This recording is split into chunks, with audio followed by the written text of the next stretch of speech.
विद्यार्थी मित्रों प्रश्न नंबर 5 નો ત્રીજો સવાલ प्रश्न नंबर 5 નો ત્રીજો સવાલ आर्थिक विकासના નિદર્શક તરીકે જીવનની ભૌતિક ગુણવત્તાનો આંક કયો પ્રશ્ન આવ્યો ત્રીજો પ્રશ્ન જીવનની ભૌતિક ગુણવત્તાનો આંક જેને ઇંગ્લિશમાં શું કહેવાય PQLI ની ચર્ચા કરો तो विद्यार्थी मित्रों PQLI નું પૂરું નામ શું છે એ પહેલા જાણી લઈએ PQLI એટલે કોનું પૂરું નામ છે જીવનનું ગુજરાતીમાં જીવનની ભૌતિક ગુણવત્તાનો આંક એટલે કે physical quality life of index physical quality life of index જે PQLI નું પૂરું નામ છે तो विद्यार्थी मित्रों जवाब दे दो जीवन की भौतिक गुणवत्ताना आंकનો अर्थ चलो पहला व्याख्या बनाओ चलो व्याख्या में ત્રણ બાબતો સમાવેશ છે શિક્ષણ અપેક્ષિત આયુષ્ય અને બાળ મૃત્યુ કઈ ત્રણ બાબતો શિક્ષણ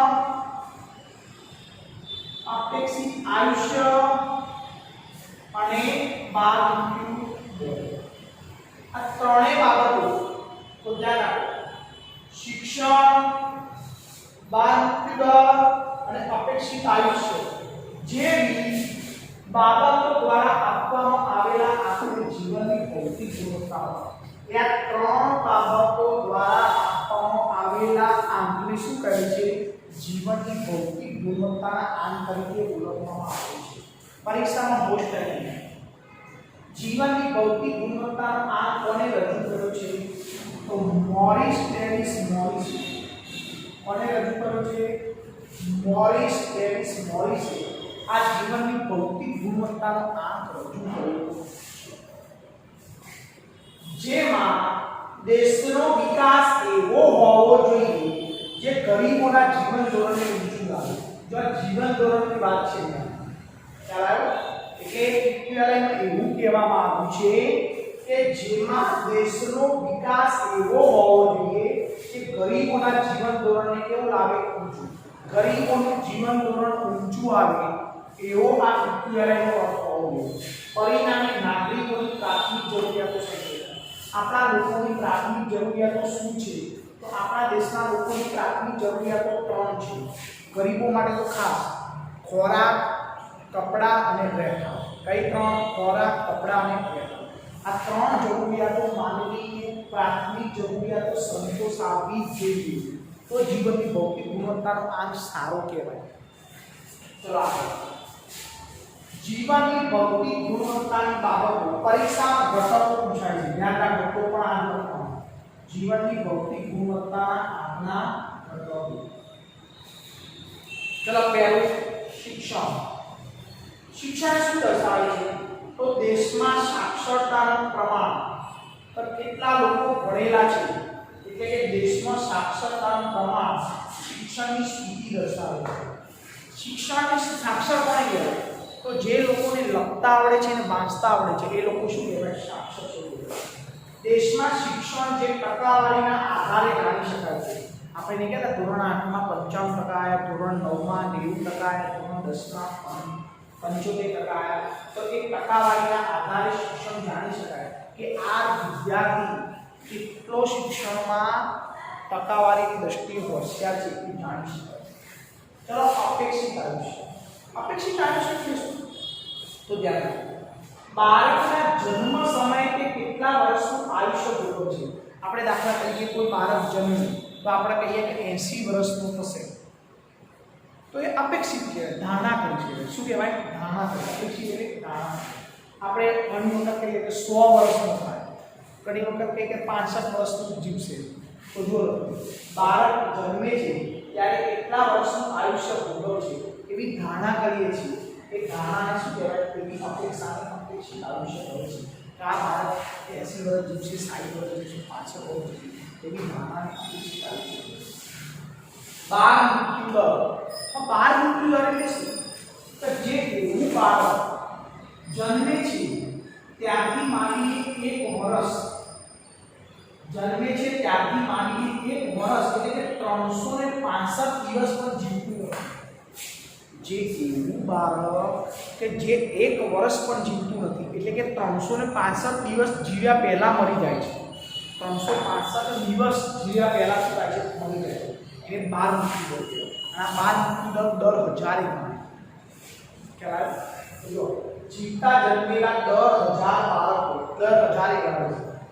1 વર્ષની અંદર એટલે 0 થી 1 વર્ષ દિવસમાં કેવો 365 દિવસની અંદર એ બાળક જો જીવી શકે નહીં એટલે કે મૃત્યુ પામતા બાળકોની સંખ્યા 12 એટલે કે જે બાળક 365 દિવસ પણ જીવતું નથી જેને શું કહેવાય? બાળ મૃત્યુ દરમાં સમાવેશ થાય. ચલો PQLI નું સૂત્ર આ ત્રણેયનો સરવાળો શિક્ષણ વત્તા અપેક્ષિત આયુષ્ય વત્તા બાળ મૃત્યુ દર. તો જો શિક્ષણનું પ્રમાણ વત્તા અપેક્ષિત આયુષ્યનું આંક વત્તા બાળ મૃત્યુ દર. આ ત્રણેય ઘટકો શું લખે છે? સરવાળો. એ PQLI નું સૂત્ર કહી શકાય. ચલો આગળ જીવનના ભૌતિક ગુણવત્તાના આંકની રચના. આ બધું શેર છે. ધ્યાન રાખજો. મેં યલો કલરથી જે લખ્યું છે તેના ઉપર ખાસ ધ્યાન રાખો. દરેક બાબત એટલે કે ત્રણેય બાબતો આ ત્રણેય બાબતો છે એ બાબતોને 100 નો ભાગ આપવામાં આવ્યો છે. શિક્ષણ 100 માંથી ગણાય છે. અપેક્ષિત આયુષ્ય 100 વર્ષથી ગણાય 100 વર્ષ જીવશે એવી ધારણા. બાળ મૃત્યુ દરમાં પણ કેવી રીતે 100 નો આંક અપાય. ત્રણેય બાબતોની કામગીરીને આધારે 0 થી 100 ની વચ્ચે ગુણ મૂકવામાં આવે છે. દાખલા તરીકે અપેક્ષિત આયુષ્યનું ઉદાહરણ આ બાળક 80 વર્ષ જીવશે તો એ 80 કહેવાય. આ બાળકને 75% તો 75 કેટલા વચ્ચે આંક આવે? 80 અને 75 0 થી 100 ના વચ્ચે આંક આવે. ત્રણેય બાબતનો મળેલા ગુણનો સરવાળો કરવામાં આવે. આ ત્રણેયનો સરવાળો કરવાનો છે ને? સરવાળો કરે જે શું કહેવાય? આ સરવાળાને 3 વડે ભાગવાથી સરેરાશ થશે. જેમ કે પહેલામાં 75 શિક્ષણ અપેક્ષિત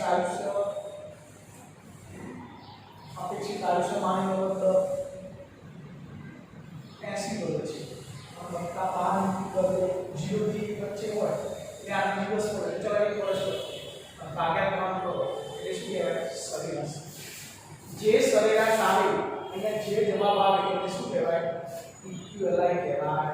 શું કહેવાય? PQLI. જે સરેરાશ આવે છે જેને PQLI તરીકે ઓળખવામાં આવે છે. ખ્યાલ આવી ગયો? 5 વિકાસ. ઓકે.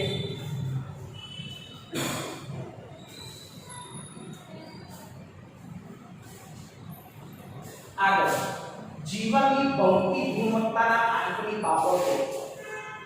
ધ્યાન રાખો. જેમ દેશનો PQLI નો આંક 100 ની નજીક 100 ની નજીક હોય તો તે દેશની કામગીરી કેવી કહેવાય? ઉત્તમ છે તેમ.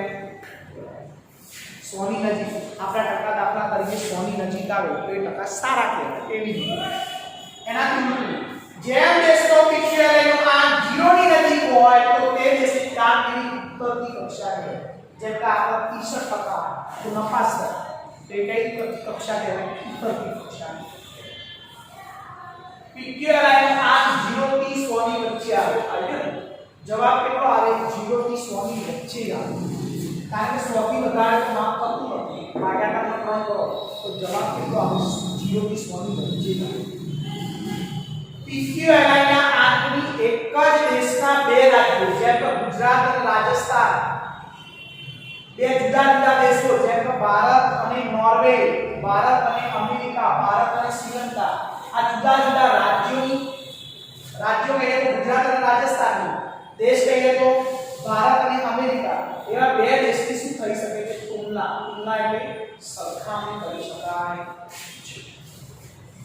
ચોથું પાંચમું જેમ PQLI નો આંક વધારે એટલે કે 100 ની નજીક તો દેશનો PQLI નો આંક કેવો કહેવાય? ઊંચો છે તેમ કહેવાય. એનાથી ઉલટું જેમ PQLI નો આંક ઓછો એટલે કે 0 ની નજીક એટલે કે 0 ની નજીક તો તે દેશનો આર્થિક વિકાસ નીચો છે તેમ કહી શકાય. હવે જીવનની ભૌતિક ગુણવત્તાના આંકની મુખ્ય બાબતો.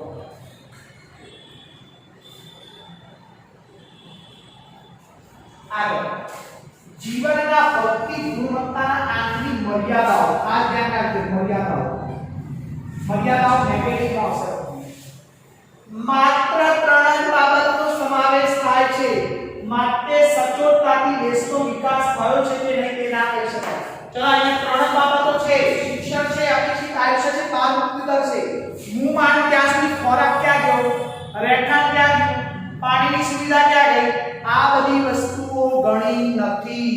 માટે સાચો આર્થિક વિકાસ થયો છે એ કહી શકાય નહીં. માત્ર 3 બાબતો ધ્યાનમાં લીધી છે. માટે બીજો મુદ્દો માત્ર સરેરાશ છે. જેને સરેરાશ 3 નિદર્શકને મળેલા આંકને 3 વડે ભાગવાથી મળતો ઇક્વિવેલન્ટ છે, જે સરેરાશ દર્શાવે.